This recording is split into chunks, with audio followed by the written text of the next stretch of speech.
algunos años en México debido a este factor. Sin embargo, pues era una apuesta que debió haber sido más como de mediano plazo, no de largo plazo, no mantenerla para siempre, ¿no?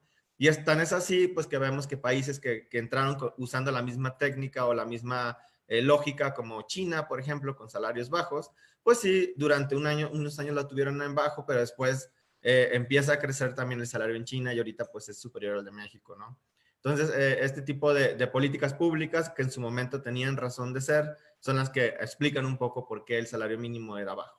Y otra cosa que era muy importante en otros años, y ustedes también lo recordarán, porque aún todavía nos afecta un poco, es el temor del efecto faro, ¿no? Pues existen en México muchos contratos colectivos que están indexados al salario mínimo todavía. Y antes de esto, el salario mínimo estaba indexado a otras cosas como multas o créditos, por ejemplo, ¿no? Es por eso que era muy importante hacer una política, una reforma que desindexara el salario mínimo, así que dejara una medida para contabilizar otras cosas. Se hizo en 2016 y se desindexó y se creó la UMA, y con esto pues ya nosotros teníamos la ventaja de que si subía el salario mínimo, solo iba a subir el salario de los que menos ganan, y esto no iba a afectar otras cosas como hacer más caro el crédito, subir las multas o en general los contratos colectivos no pudieran crear una distorsión donde todos los salarios subieran a la par del salario mínimo. Y esto pues fue más efectivo, ¿no? Hasta cierto punto. Existen algunas excepciones, con gusto podríamos hablar de ellas si quieren, como fue el caso de Matamoros, pero en general hemos visto que ha sido efectivo esta política de desindexación del salario mínimo. Y lo último, pues nada más para mencionarlo brevemente, en México y en el mundo también un poco se mantuvo un supuesto de economía. Los economistas analizaban esto con un marco teórico un poco viejo, obsoleto, que es el de competencia perfecta. En esta teoría se piensa que hay una infinidad de empresas, que las empresas no pueden fijar o escoger el salario de los trabajadores, sino que es el mercado. Entonces una empresa tiene que, por ejemplo, pagarle siempre a un ingeniero una cantidad definida, y si le pagara un poco menos, entonces ningún ingeniero entraría a trabajar en esta empresa y todos serían a las otras empresas. Entonces era un poco difícil que se cumpliera este supuesto, porque como bien saben, pues hay un poder de negociación que tienen ustedes como empresas, otro que tienen los trabajadores, y en la realidad pues no se define en el mercado, sino que es parte en el mercado. En algunos lugares puede ser donde hay más competencia, pero en general no es así, ¿no? Entonces, las nuevas teorías de economía que en Estados Unidos empiezan en los 90 y en México acaban de llegar hace unos años, pues la idea se basa en que pues no es perfecta la competencia, y por lo tanto subir el salario mínimo no necesariamente tiene que tener efectos negativos en la economía, como en el empleo o en la inflación, sino que depende, ¿no? Depende del poder de las empresas, depende de la región, depende de muchos factores, ¿no? Entonces, más bien ahora lo que decimos los economistas es, pues depende.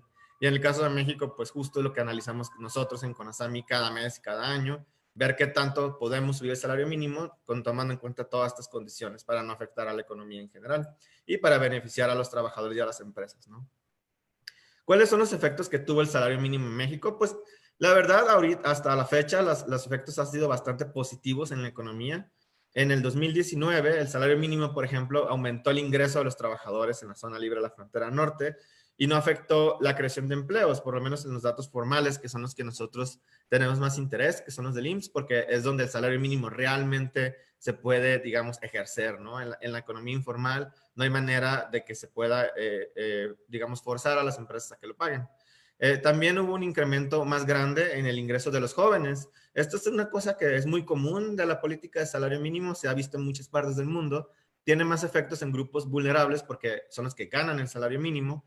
Y en el caso de los jóvenes, por ejemplo, son trabajadores que tienen menos experiencia laboral que un adulto que ya tiene varios años, y por tanto tienen salarios más bajos y pueden ser que estén más cerca del salario mínimo o ganar algo muy cercano al salario mínimo. Por tanto, cuando se incrementa el salario mínimo, pues entonces incrementa más el salario de los jóvenes, porque hay más que lo ganan, evidentemente. Otra cosa que vimos es que en la zona libre de la frontera norte no aceleró el efecto de la inflación, es decir, no hubo efectos en precios.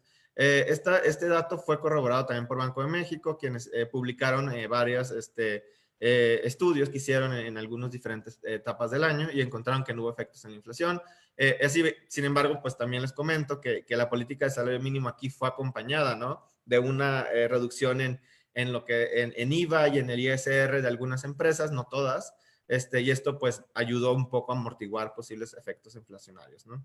Entonces, en general, pues subimos el salario mínimo al doble, pero pues se mantuvo en un rango aceptable debido a que pues también teníamos una política fiscal que apoyándolo, ¿no? Otro grupo que se vio beneficiado por el incremento del salario mínimo fueron las mujeres.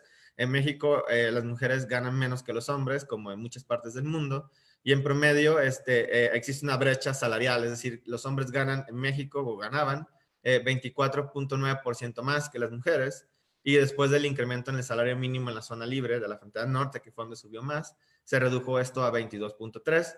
¿Por qué se reduce la diferencia entre hombres y mujeres? Pues lo misma historia nuevamente. Más mujeres en México están cercanas a ganar o ganan el salario mínimo, y cuando sube el salario mínimo beneficia más a las mujeres que a los hombres, porque los hombres pueden ganar más en promedio.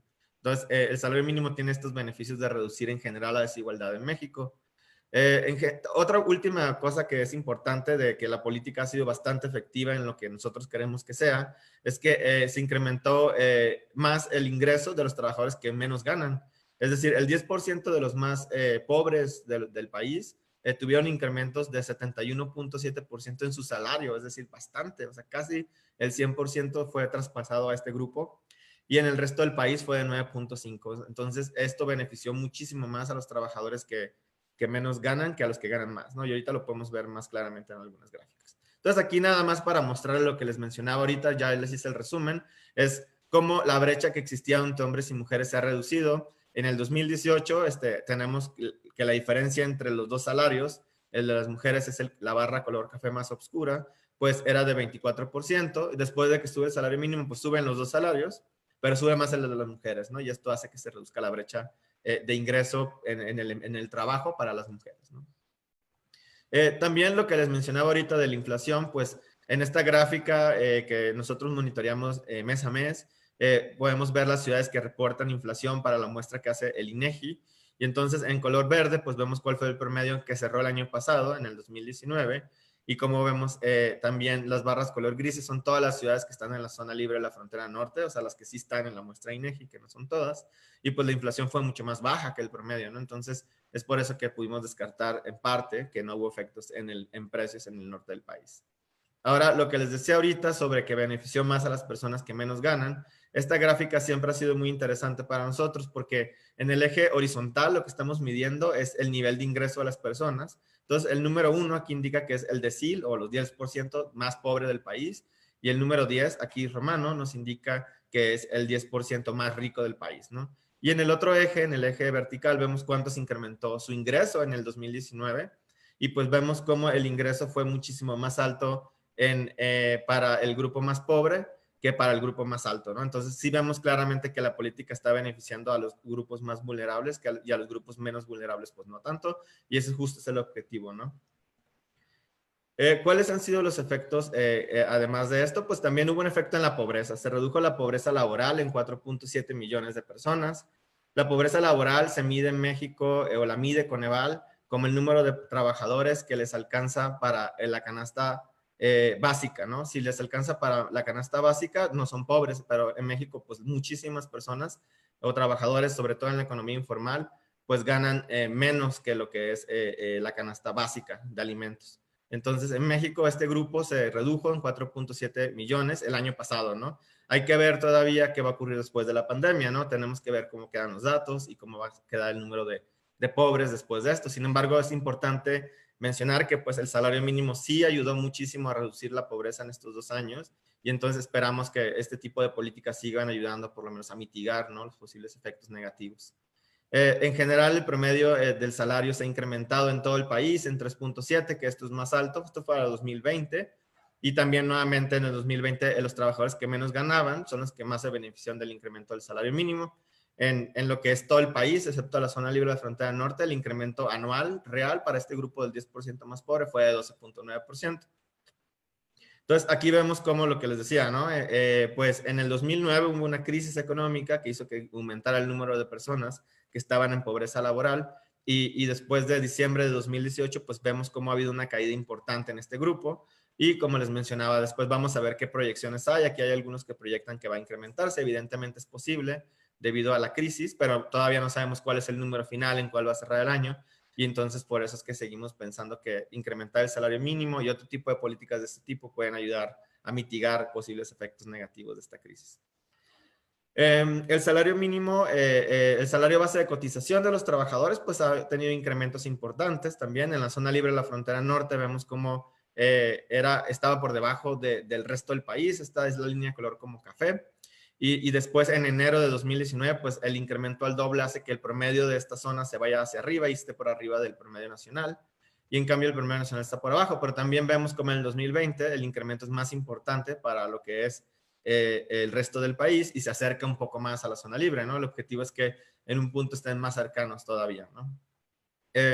Y nuevamente, lo que les mencionaba ahorita, en el eje horizontal están los que menos ganan, perdón, en el 1 son los que menos ganan, en el 10 son los que más ganan, y también vemos cómo en el 2020, aunque la política no es tan clara porque no fue un incremento del 100%, pero sí vemos cómo se beneficia mucho más a los que menos ganan, que están aquí en esta parte, que a los que más ganan, que están acá, que son el incremento que ellos tuvieron en su salario fue cercano al 0% en términos reales. O sea, sí están por arriba de la inflación, pero no son tan altos como los incrementos que tienen las personas que tienen menos ingresos. También, último, para cerrar un poco los datos de cómo ha sido el efecto del salario mínimo, aquí estamos midiendo la desigualdad de salarios en México y lo estamos midiendo con el coeficiente de Gini, que es un coeficiente que se usa mucho en economía, el cual cuando es igual a 0 implica que todos tienen lo mismo, todo es igual, y cuando es 1, una persona concentra todo el ingreso de todos los trabajadores. Y pues aquí vemos cómo pues se ha ido disminuyendo. Es una tendencia que ya venía desde antes, como cada vez hay menos desigualdad entre los trabajadores mexicanos, pero a partir del incremento del salario mínimo, pues sí vemos caídas en la desigualdad importantes, primero aquí y luego en 2020 otra fuerte caída, que entonces podemos ver que el salario mínimo, como les mencionaba ahorita, tiene esta característica que reduce desigualdades entre grupos y también entre los mismos trabajadores, ¿no? Los efectos que ha tenido, ¿cuáles son los posibles efectos que puede tener el salario mínimo ahorita en un contexto de pandemia? En la pandemia y en esta crisis económica, lo primero que tuvimos que hacer en la CONASAMI fue revisar, ¿no? ¿Cuáles son los efectos que puede tener el salario mínimo en un grupo cuando estamos en medio de una crisis? Entonces, pues hemos encontrado que sí hay algunas cosas positivas, ¿no? Primero, pues el salario puede elevar el poder de compra de las familias en general y esto incentiva el consumo y esto aumenta la recuperación. En algunas empresas, sobre todo las que no son exportadoras, esto es muy benéfico para ellas porque el mercado interno es estimulado por un salario más alto de los trabajadores y por tanto empiezan a vender más y esto hace que crezca más su trabajo, su empleo y su producción en general. Entonces hay un círculo virtuoso, ¿no? Entre producción y empleo. También pues ayuda a que proteja el ingreso de los trabajadores que aún tienen trabajo y los que empiezan a contratar pues tienen garantía de que el ingreso que van a percibir es al menos suficiente, ¿no? Para mantenerse a sí mismos actualmente y en un futuro para mantenerse a ellos y a su familia. Y en general, pues hemos visto que hay varios países que han decidido incrementar el salario mínimo en cuando hay una crisis económica. El caso más icónicos, los casos más icónicos fueron el Reino Unido, Estados Unidos, Chile y Brasil.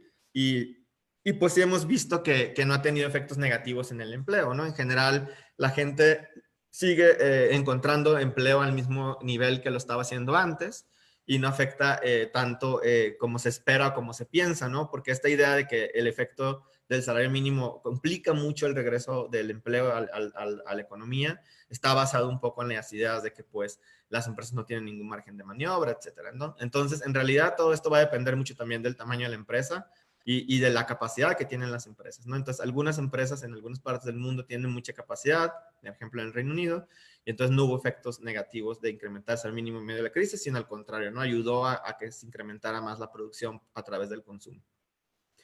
Otra cosa positiva que tiene y que ha mencionado varias veces la OIT y el Banco Mundial es que el salario mínimo logra aumentar la productividad en el trabajo, tanto a nivel de empresas, o sea, las empresas cuando sube el salario mínimo reasignan en su interior y son capaces de tomar decisiones de que si un trabajador ahora gana más que antes, pues entonces es posible que pueda hacer otro tipo de actividades más productivas y por lo tanto esto aumenta la producción. La productividad, y la otra es como en su nivel conjunto entre las mismas empresas, pues hay una reasignación, ¿no? Entonces disminuye el personal, la rotación, perdón, de personal, lo cual también aumenta la capacidad de la productividad de los trabajadores, también aumentan la capacitación, ¿no? Entonces estos son efectos que tienen como colaterales el salario mínimo. También entre los salarios son más altos, los trabajadores que llegan a buscar trabajo son más capacitados que los que antes llegaban y los trabajadores también en general están más motivados, lo cual hace que se queden más tiempo y que trabajen mejor. ¿Cuál es el objetivo para 2024? Y aquí ya entramos a lo que son las perspectivas. Pues bueno, en el 2024 tenemos el objetivo principal de cumplir con la Constitución, ¿no? Y la Constitución lo que manda es que los salarios mínimos deben de ser suficientes para satisfacer las necesidades normales de un jefe de familia en el orden material, social, cultural y para proveer de la educación obligatoria de sus hijos. Entonces, de acuerdo con la línea de pobreza que calcula Coneval, que esa es la que incluye todos estos mínimos, cosas que incluye la Constitución, la línea es de 107 pesos con 3 centavos, ¿no? Esto es a septiembre de 2020, se puede ir actualizando cada mes. Y el objetivo para 2024 es que una persona trabajadora sea capaz de cubrir la línea para sí mismo o misma y además para un dependiente económico.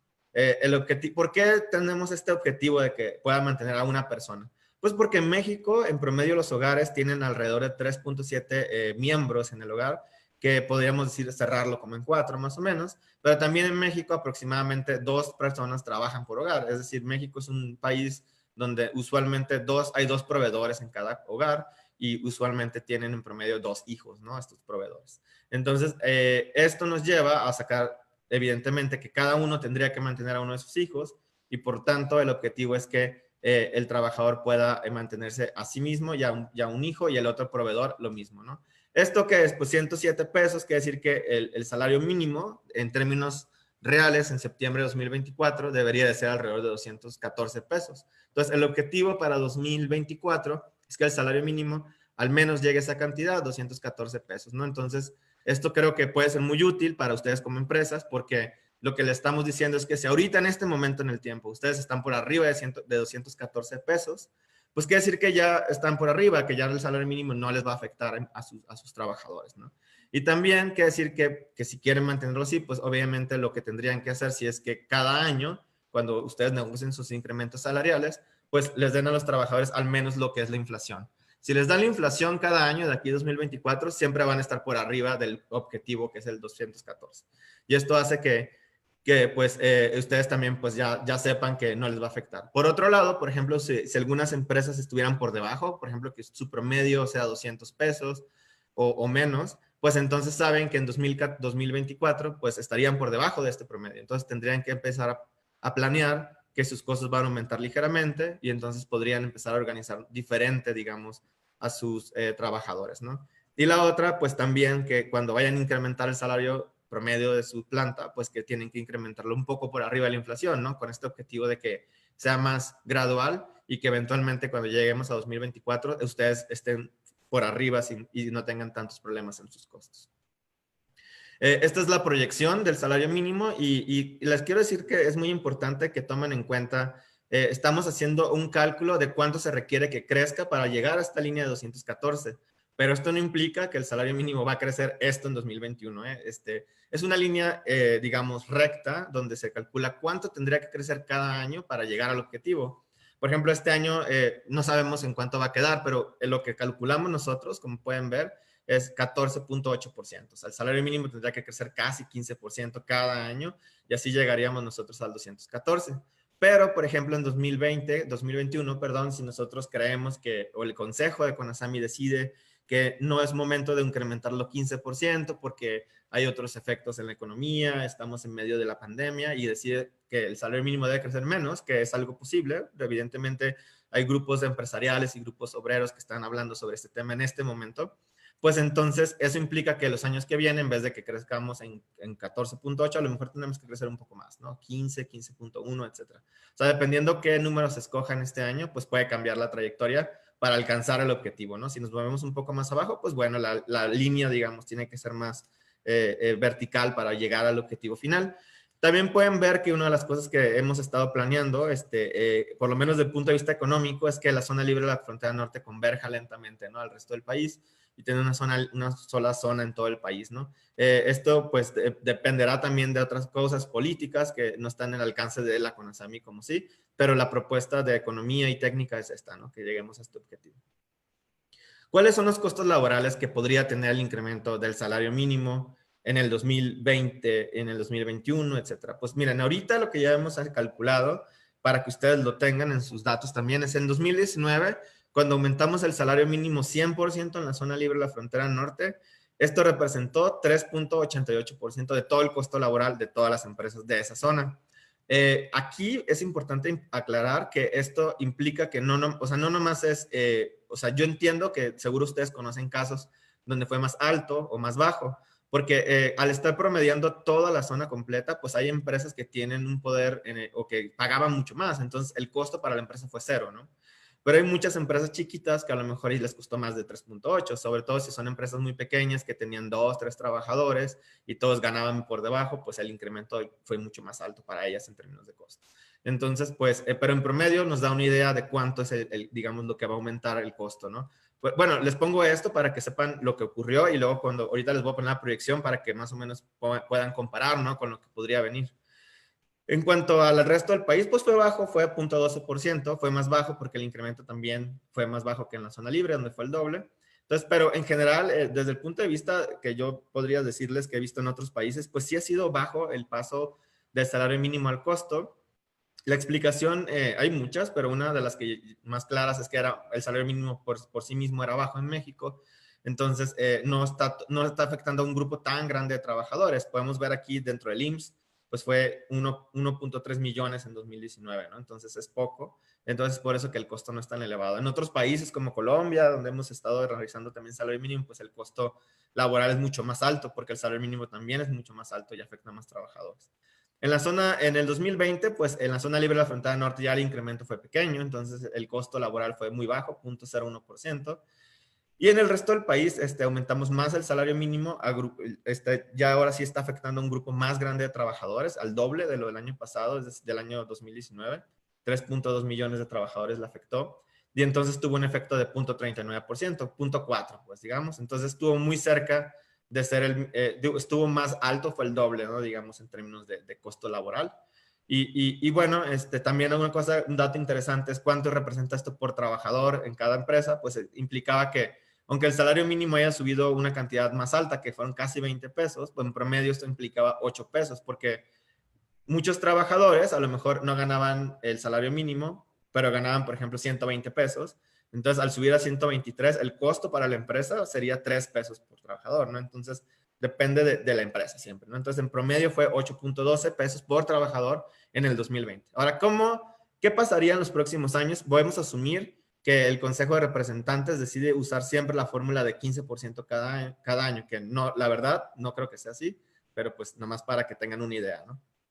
Pues estos serían los costos para los años que vienen, ¿no? Entonces, para el resto, el salario mínimo estaría incrementándose 15%, de 141, 162, 186, y finalmente llegaría a 214.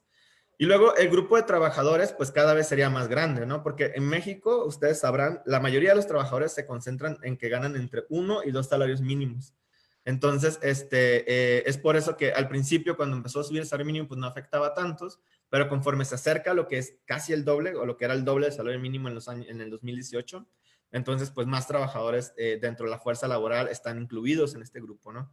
Entonces, pues sí vemos cómo en el 2000, cómo va incrementándose a 4 millones el año que viene, 5.1, 5.9, y en el último tramo, que es donde es más trabajadores, por lo menos se concentran ahorita, es 8 millones. Una cosa también importante que les quiero mencionar es que no podemos predecir tan bien a futuro porque estamos asumiendo que la estructura que actualmente existe, la estructura laboral, se va a mantener. Es decir, las empresas van a seguir manteniendo el mismo número de trabajadores de aquí a 2024, lo cual pues ustedes saben que no es correcto, ¿no? Muchas empresas pues van a contratar más o correr, no sabemos, van a cambiar la distribución.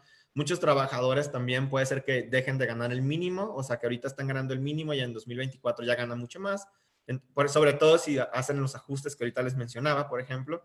Entonces, pues estos números pues ya no se cumplen, ¿no? Pero es para tener un panorama en general que se los muestro para que más o menos tengan, si no cambiara nada, ¿qué pasaría con sus costos? Algo así, esa es la idea. Muy bien, entonces pues ya les mencionaba 8 millones, ¿no? Que es alto. Y luego ya podemos ver cuáles son los costos. Y pues bueno, este año, si en 2021 aumentáramos el salario mínimo casi 15%, sería un costo muy parecido al que tuvo en el 2020, es decir, 0.4%. En el 2022 sería 1.52, en el 23 sería 1.93, 95, y finalmente el último, que es el más grande, o digamos porque es el que ya le pega más trabajadores, sería de 2.57. Todos son costos que se quedan por debajo de lo que fue el costo cuando aumentamos en la zona libre de la frontera norte. Recuerden, fue 3.88.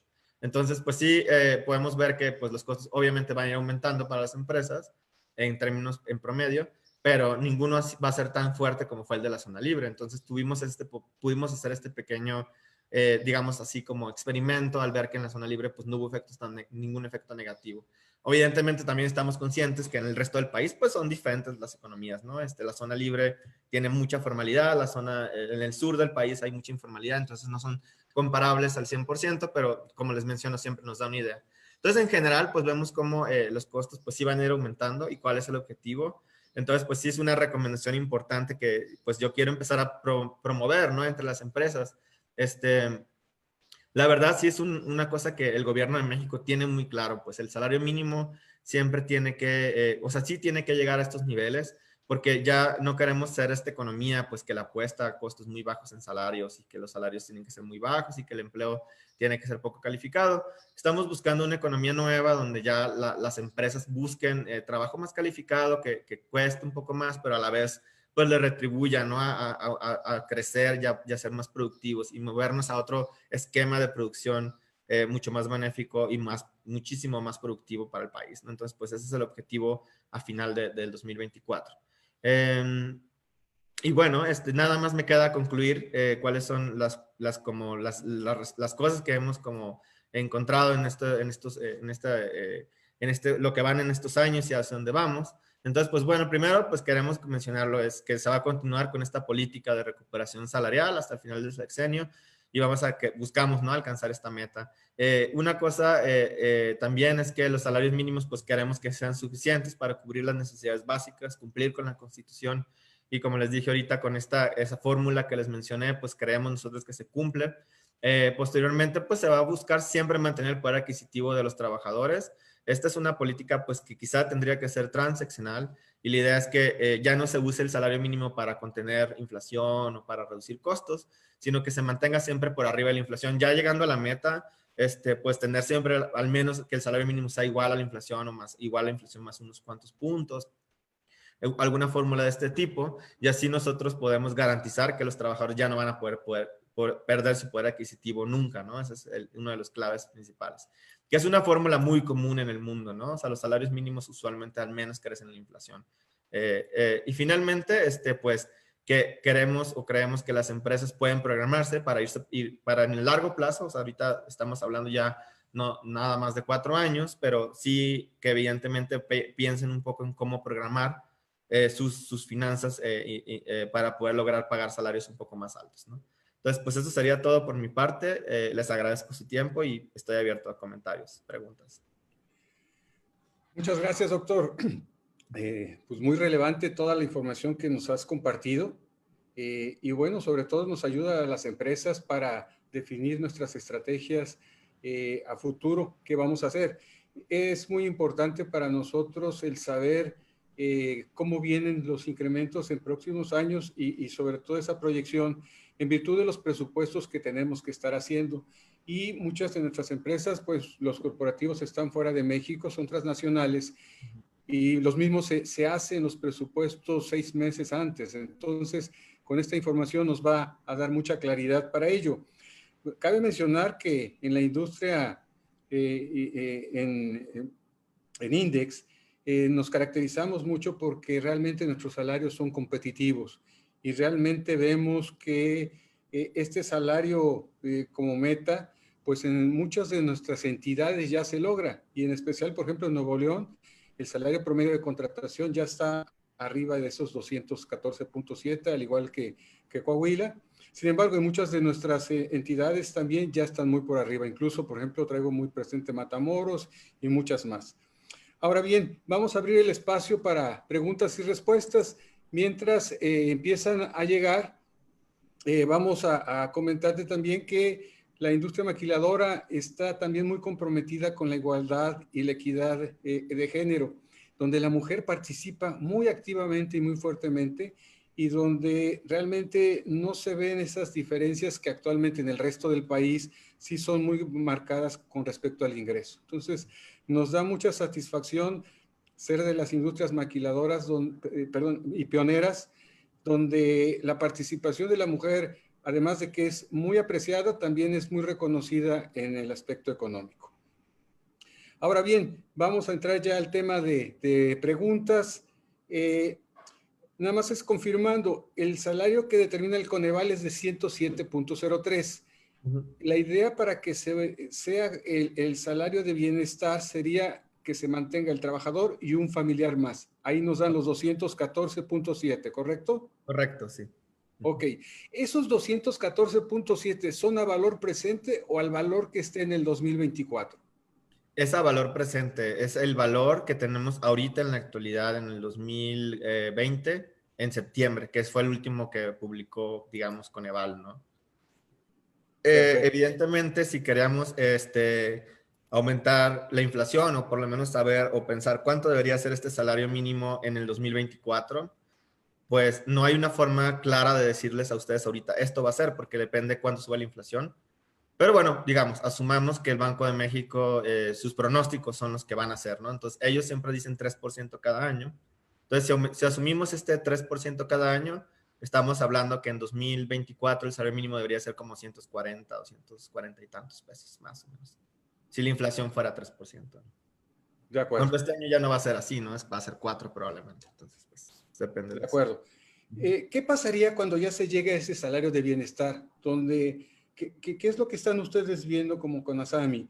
Donde ya todos estén en esos 214 o 240 o 250 en el 2024 y donde hoy la gente se desplaza al centro, hacia el norte, pues buscando mejores oportunidades de trabajo y en consecuencia de bienestar. ¿Qué va a pasar cuando ya todo el país en el centro sur está en igual? Quiere decir que también deberíamos pensar en que se nos podría complicar el ser atractivos para el reclutamiento de personal. Ujú. Yo creo que, bueno, primero, ya que se llegue, digamos, a este salario de bienestar, pues sí, uno de los objetivos de Conasami es mantenerlo, ¿no? O sea, que a partir de ahí, los incrementos siempre estén por arriba de la inflación, que de hecho ahorita ya es una regla, ¿no? Que siempre los salarios mínimos no, digamos, nunca pueden incrementarse menos que la inflación. Es como una regla que tenemos internamente en Conasami todavía, pero pues es como la idea que se continúe con ella. Y luego, ya que lleguemos a esto que mencionas, pues sí, esto va a lograr que haya menos desigualdad en los salarios, es decir, en general van a tener salarios muy parecidos ya casi todas las zonas del país, pero todavía va a haber algunos efectos, algunos factores que van a seguir provocando migración, sobre todo del sur al norte del país. Y esto es, primero, pues que en el sur hay muchísima más informalidad que en el norte. Hay muchísimas empresas, o no más empresas, sino negocios pues más familiares, que no tienen, no están sujetos a las leyes de salario mínimo, porque no están registrados ni en el IMSS ni en ningún otro lugar. Y por lo tanto, estos trabajadores pues van a seguir queriendo migrar al norte porque en el norte va a seguir siendo más alto el salario porque va a ser formal, ¿no? Y la formalidad hace que suba el salario, etcétera. La otra es que pues también en el norte del país van a haber o van a seguir habiendo más prestaciones debido a que hay más formalidad. Y por último, en general también pues los salarios son más altos en general en el norte, o sea, comparados con el sur. Digamos, la Ciudad de México es una excepción y también Guadalajara y la zona del Pacífico también hay algunas zonas industriales fuertes en el centro del país, pero es común que siga habiendo migración a estas zonas, ¿no? Porque aunque ustedes ganen más, o sea, digo, aunque ustedes no, ya estén en un salario mínimo parecido, van a tener salarios promedios más altos. Si ahorita ya están por arriba, probablemente van a seguir subiendo sus salarios eventualmente, o sea, cada año. Entonces, en el 2024, pues va a ser más atractivo para un trabajador ir a trabajar a una maquila en el norte donde pagan mucho más que hay una en el sur, ¿no? Entonces, por eso es que yo creo que no va a haber complicación en cuanto a que ustedes puedan seguir reclutando y sí va a seguir habiendo un poco este fenómeno, ¿no? Estas diferencias que existen tan grandes, socioeconómicas, no se van a arreglar o no se van a hacer iguales en el tan corto plazo, ¿no? Ni con el puro salario mínimo. Se requerirían más políticas públicas distintas, ¿no? Para lograr que la desigualdad se redujera mucho más.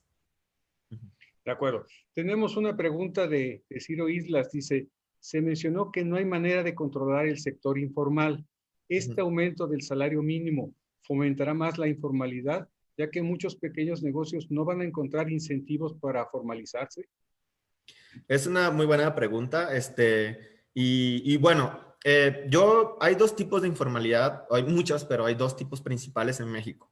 Es la informalidad que existe en las calles, que son los vendedores ambulantes, etcétera, que son como negocios familiares y pequeños. Ese grupo es difícil de identificar o no es tan fácil de identificar, porque además pues son personas que están buscando por necesidad de un trabajo, es decir, no encuentran el mercado, no es suficiente para ellos y no les queda de otra, ¿no? Son gente que busca alternativas para sobrevivir, como vender en la calle mazapanes, etcétera. No hay opciones. Entonces, pero hay otro que es el que sí se puede, digamos, reducir y que de hecho se está trabajando muy fuertemente en la Secretaría del Trabajo en este tema, que es el trabajo informal dentro de la formalidad. Es decir, hay empresas formales en México que tienen un grupo, tienen trabajadores en el IMSS y otro grupo que no está en el IMSS. Es decir, y esto no necesariamente es culpa de la empresa, es importante, claro. O sea, esto es una cosa del sistema.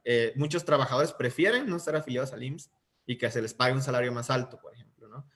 O también existen muchos trabajadores que los registran con un salario bajo en el IMSS y pagan menos impuestos al trabajador, entonces el trabajador también prefiere esto y la empresa pues también prefiere porque también paga menos y en general el trabajador está afiliado con un salario mínimo cuando en realidad gana 2, 3 salarios mínimos. Entonces esto es un fenómeno bastante común.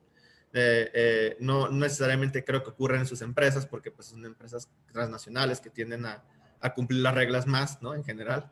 Pero sí hay muchas empresas mexicanas que lo hacen. Entonces, esta informalidad sí es la que más se está combatiendo, digamos, desde el gobierno, porque se está tratando de identificar dónde hay posibles focos rojos, ¿no? Y hay formas de hacerlo. Pues ahorita nosotros lo que hemos estado haciendo es comparar con datos del IMSS y si, por ejemplo, hay una empresa que es bien grande, una cadena hotelera, por ejemplo, y solo tiene 2, 3 trabajadores en el IMSS, pues es un foco rojo y vamos a revisar como, oye, ¿por qué nada más tienes 3 si tienes tantos? No, pues ya revisas y ves si fue outsourcing o simplemente los tiene fuera.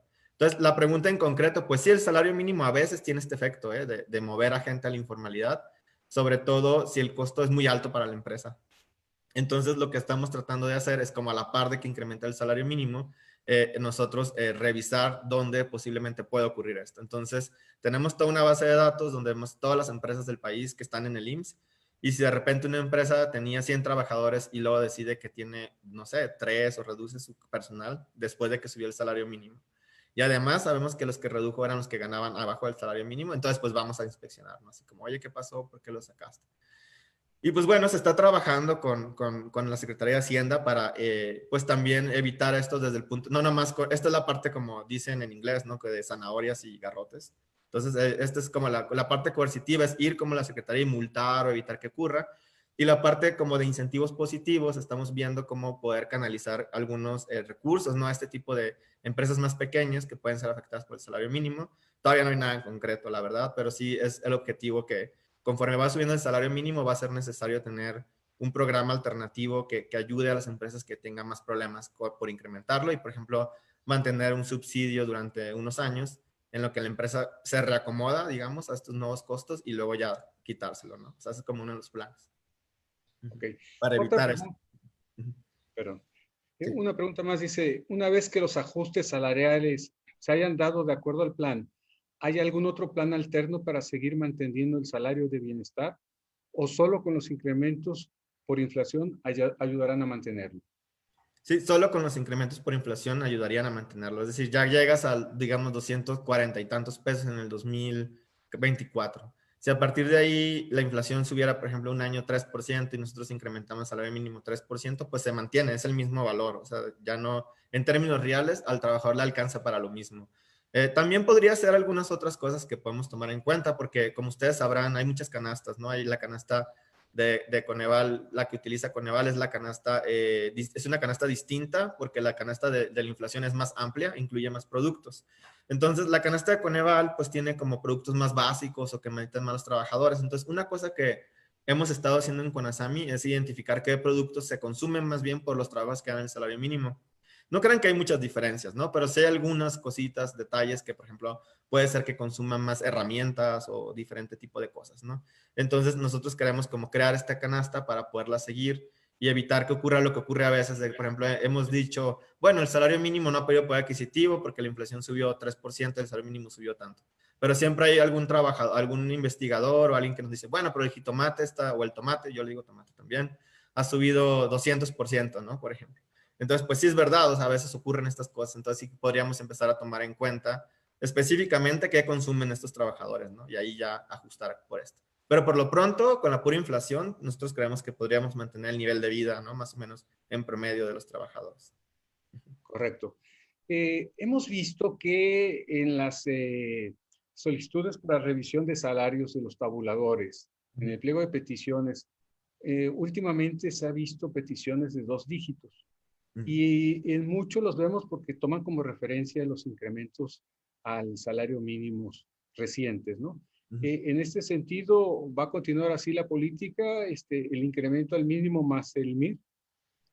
Sí, de hecho, justamente es un buen punto también. El MIR es un sistema o una herramienta, ¿no? Que se creó en el gobierno anterior, que cuando nosotros creemos que fue una buena idea, digamos, y es útil, que justo es, existe un incremento del salario mínimo que usualmente es la inflación, ¿no? La inflación más un punto o la inflación más 2 puntos. Y además existe otro componente que se llama la MIR, que es Monto Independiente de Recuperación, que es una cantidad en pesos y que lo que nosotros hemos tratado de promover siempre, como con ASAMI y como Secretaría del Trabajo, es que este monto no se debe utilizar para las negociaciones colectivas, sino que es solo y exclusivamente para el incremento de los que ganan el salario mínimo. Y entonces, en el diario oficial de la Federación, nosotros hemos puesto eso así como en eso textual, y de hecho hasta ponemos una lista de que no se debe utilizar en negociaciones colectivas, no se debe utilizar para indexar nada, ¿no? Porque la MIR justo solo es para eso. Y la idea de esto es que evidentemente hay muchos contratos colectivos todavía que tienen en su contrato la frase el incremento será al menos el incremento del salario mínimo o algo parecido. Y entonces ellos utilizan esto para pedir un incremento igual al salario mínimo, que ha sido de 2 dígitos en los últimos 2 años. Entonces, en realidad no debería de ocurrir así porque el incremento del salario mínimo ha sido siempre un dígito y lo demás ha sido la MIR, ¿no? Pero pues la confusión es muy fuerte porque pues evidentemente la prensa, o los medios de comunicación o a mismos actores políticos, pues mencionan el incremento total, ¿no? Nunca dicen, bueno, la MIR fue tantos pesos y el incremento de salario mínimo fue tanto, sino que dicen todo, ¿no? Fue 20%.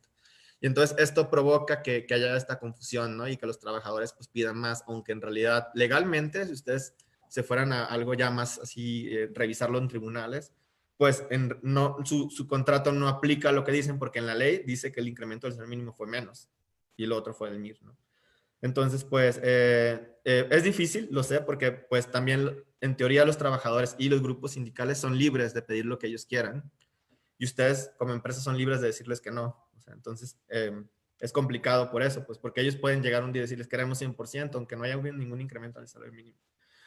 Y ustedes les pueden decir, pues no, o sea, no podemos pagar y punto. Pero en realidad siempre va a ocurrir esto, ¿no? Como estos pequeños detalles de que como va a subir el salario mínimo de manera desproporcionada, pues eso ocurre.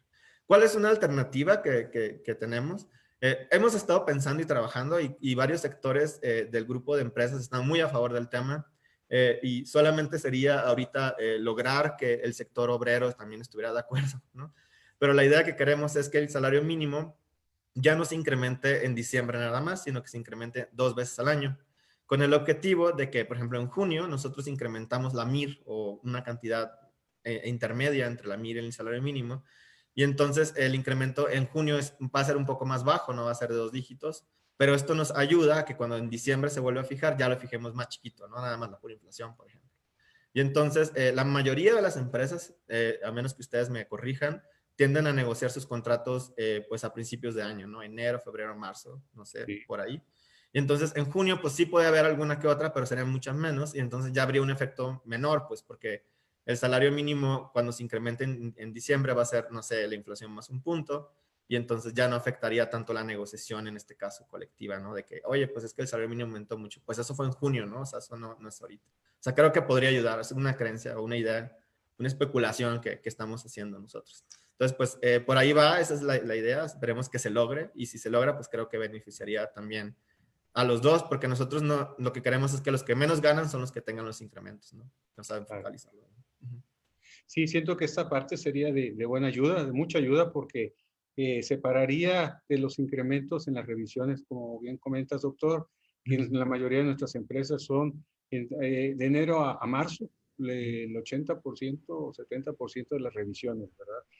Bien, tenemos otra, dice, hay contratos colectivos cuyos incrementos salariales o incrementos a las pensiones sean en base a salarios mínimos. Supongamos el contrato colectivo del IMSS, ¿qué pasa si las pensiones se actualizan conforme al salario mínimo? ¿Qué tanto se prevé que aumente este pasivo y si habrá dinero suficiente para cubrir estas obligaciones? Bueno, creo que ya es un tema distinto, pero bueno, hacemos la pregunta. Es un tema muy complicado, pero en teoría es difícil porque como se está legislado actualmente, se supone que el salario mínimo ya no es una medida para las pensiones, ¿no?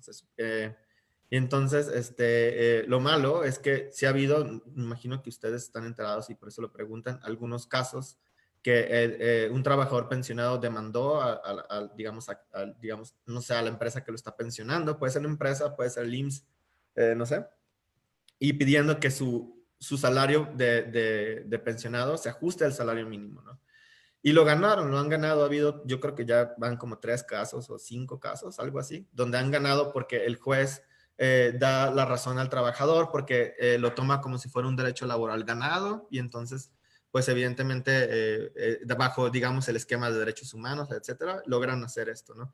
Entonces, algo que sí tendríamos que hacer, y yo es algo que he estado pues tratando de empujar un poco, es como cambiar un poco nuevamente la legislación para evitar que ocurra este tipo de cosas. Porque, y no es que yo me oponga a que los trabajadores pensionados ganen más, o sea, está bien que busquen ganar más, pero el salario mínimo debería beneficiar solo a los pensionados que ganan el salario mínimo.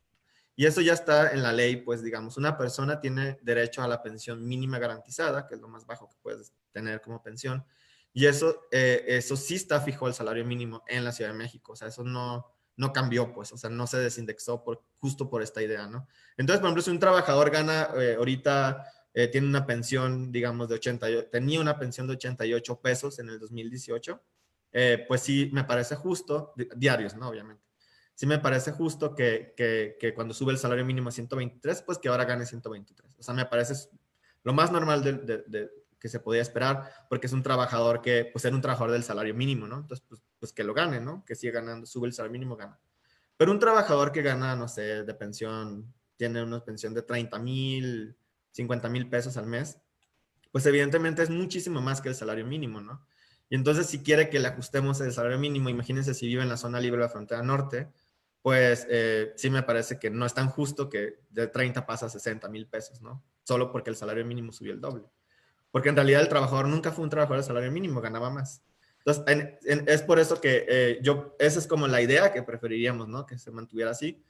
Si fuera el otro caso, pues no sería tan sostenible porque el costo sería muy alto tanto para el gobierno como para las empresas, ¿no? Evidentemente no es posible, no tendría recursos la Secretaría de Hacienda para pagar pues tantos incrementos en pensiones para todas las pensiones, sobre todo porque hay muchos trabajadores que ganan mucho más, ¿no? Entonces, por ahí yo sí veo que debería de ir el tema de pensiones. Es un tema, como les digo, complicado porque pues no es popular, ¿no? Decir que quieres que los trabajadores pues no tengan incrementos tan altos, pero pues la verdad es que la realidad es que es lo justo, pues, ¿no? Lo justo que es como lo mismo con los trabajadores que actualmente están trabajando y si ganan 100,000 pesos al mes, pues no podemos esperar que si sube el salario mínimo 20%, le suban 20% a ese trabajador. Pues no es algo que esté en la política que estamos diseñando. Entonces, pues no sé si respondo un poco, pero sí, la idea no es que los incrementos de salario mínimo afecten todas las pensiones, solo las que ganan el salario mínimo. Ok. Viene otra pregunta más o menos también relacionada al tema. Dice, aún hay dudas en algunas leyes, por ejemplo, el IMSS. Se había comentado que las cuotas al seguro familiar incrementarían respecto al UMA, pero en 2020 fue tomado en cuenta el salario mínimo, lo cual es un duro golpe para las personas que se quedaron sin empleo y que requieren afiliarse a esta modalidad para seguir gozando de la cobertura de salud. ¿Se prevén reformas más claras a las leyes? Creo que en el caso específico de las aportaciones para diferentes rubros en el IMSS, el problema aquí es que no es que esté fijo al salario mínimo, sino que si un trabajador gana el salario mínimo, por ejemplo, y se incrementa el salario mínimo 20%, pues todo se incrementa en una proporción. O sea, todo el salario base de cotización que tenía el trabajador, pues se incrementa 20%. y por tanto las aportaciones en general tienen un paso igual, ¿no? De que incrementan en la misma cantidad. Pero si un trabajador gana mucho más del salario mínimo, digamos que gane 5 salarios mínimos, pues ahí sí la actualización de sus incrementos en cuotas tiene que ser correspondiente a su salario o a la UMA, ¿no? O sea, en este caso.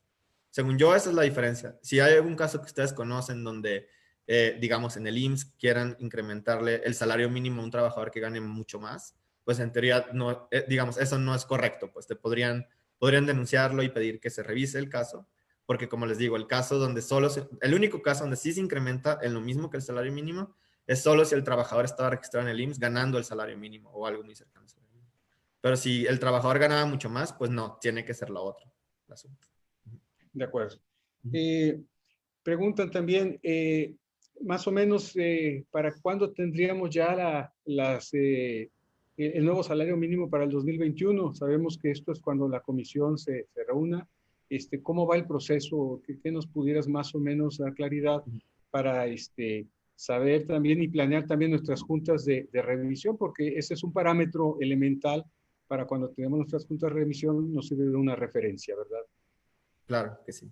Eh, por ley, el salario mínimo tiene que, digamos, decretarse, fijarse o publicarse en el diario oficial de la Federación antes del 31 de diciembre. Es como, esa es la que dice la Ley Federal del Trabajo, ¿no? CONASAMI está obligada cada año, aunque no cambie el salario mínimo, a decir algo, ¿no? Antes del 31 de diciembre. Esto va a ser el próximo año. Entonces, eso es como la fecha límite. Ahora, ¿cómo funciona la fijación? O sea, esto es importante también conocerlo, ¿no? Hay 11 trabajadores y 11 empresas, o 11 representantes de empresas, pueden ser de la misma, y entonces ellos están en el consejo de CONASAMI, tienen suplentes, etc. Pues son 22. Y además hay otro, yo soy el presidente del consejo, entonces yo también tengo voz y voto, y además hay más, digamos, representación como secretarios, etcétera, que son del gobierno de México. Y entonces, la idea es que este jueves nos reunimos, siempre es el último jueves de cada mes que se reúne el consejo, y vamos a empezar el debate, y se declara sesión permanente. El consejo de CONASAMI ya está en sesión permanente, se van a sus casas, regresan, incluso pueden debatir desde casa. Y la idea aquí es como llegar a un acuerdo, ¿no? Entonces, usualmente se presenta, cada sector presenta una propuesta. El sector empresarial trae una propuesta, el sector obrero trae una propuesta y el gobierno trae otra. Y entonces se trata de llegar a un punto intermedio entre las tres, ¿no? Como de, oye, pues yo digo que es muy alto, ¿no? Yo digo que es muy bajo. Normalmente, por lo menos en estos últimos años, el sector obrero tiene incrementos más altos que el sector empresarial, lo cual pues, tiene sentido, ¿no? Normalmente sí, sí. Y empiezan a discutir, etcétera. Y después se vuelve a abrir la sesión cuando ya estamos cerca de un acuerdo, cuando ya más o menos hay como un consenso, y entonces ya nos reunimos solo para definir, ok, ya estamos de acuerdo, sí, ¿cuánto va a ser tanto? Y entonces ya en ese momento se fija y se anuncia. Digamos, históricamente, podemos, digamos, decir, no les puedo asegurar nada, pero históricamente, como la segunda semana de diciembre más o menos, el consejo ya tiene como una decisión tomada, ¿no? Y en esas fechas se reúne y es cuando dicen, oye, pues ya tenemos esta decisión, y entonces ya que hubo consenso, ya se lo anuncia el presidente de México, ¿no? Entonces, pero pues como les digo, puede variar, o sea, puede ser, sí ha habido ocasiones en los años en años anteriores donde ha sido más complicada la negociación y se ha ido hasta, sí, el 24 de diciembre y así, ¿no? Pero no es común, o sea, lo más común es que se decida como la segunda semana de diciembre, más o menos. Después, más o menos por ahí. Y entraría en vigor el 1 de enero, ¿no? De acuerdo. De acuerdo. Recientemente hubo ya un decreto, ¿cierto? El 18 de noviembre, donde, bueno, ya la Comisión del Trabajo y Previsión Social hace unas modificaciones con respecto a los temas de salario mínimo. Y muchos de ellos, bueno, ya los veniste, no las, doctor, nos las veniste comentando en todo este proceso. ¿Algo adicional que veas de ahí de este decreto del 18? Pues no, en realidad lo del 18 está más enfocado a la reforma laboral, o sea, como que eso fue como más el objetivo y pues evidentemente hay otros factores. Bueno, no sé si no ha habido, bueno, también está en tema lo del outsourcing, etcétera, ¿no? Todos estos factores que son como parte de los grandes cambios que se están dando en el mundo del trabajo en México, que en mi opinión es lo que más ha estado cambiando, ¿no? En este gobierno, el mundo laboral.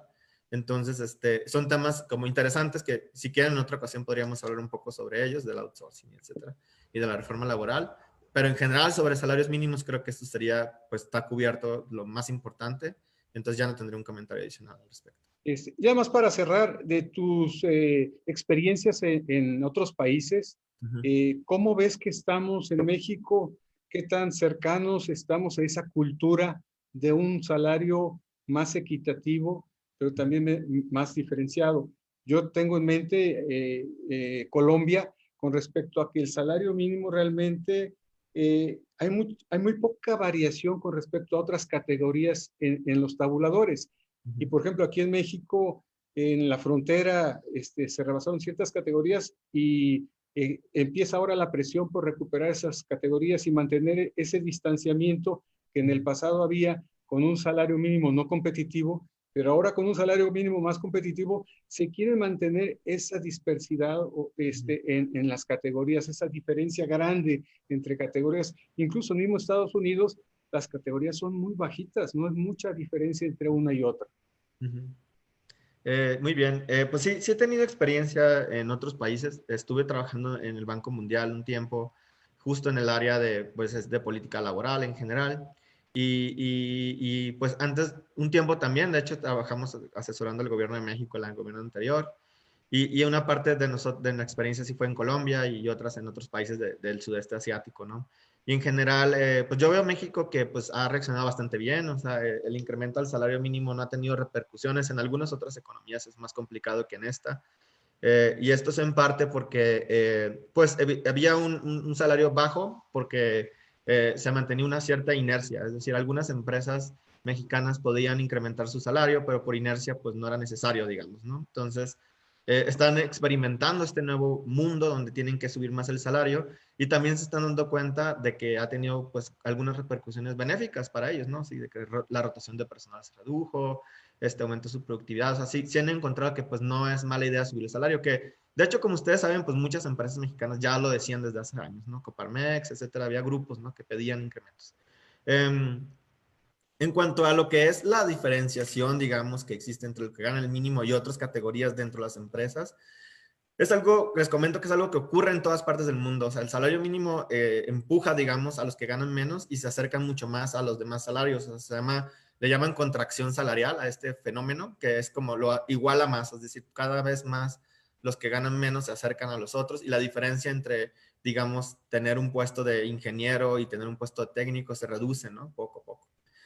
No es algo malo, de hecho hay diversidad de opiniones en el tema, hay gente que cree que puede reducir la productividad de los que estaban arriba porque pues ya no tienen tantos incentivos, ¿no? Porque pues ganan casi igual, pero hay otros que dicen que los de abajo pues sí, se vuelven mejores, ¿no? También, entonces, pues es ambiguo ahí cuál es el efecto final en la productividad.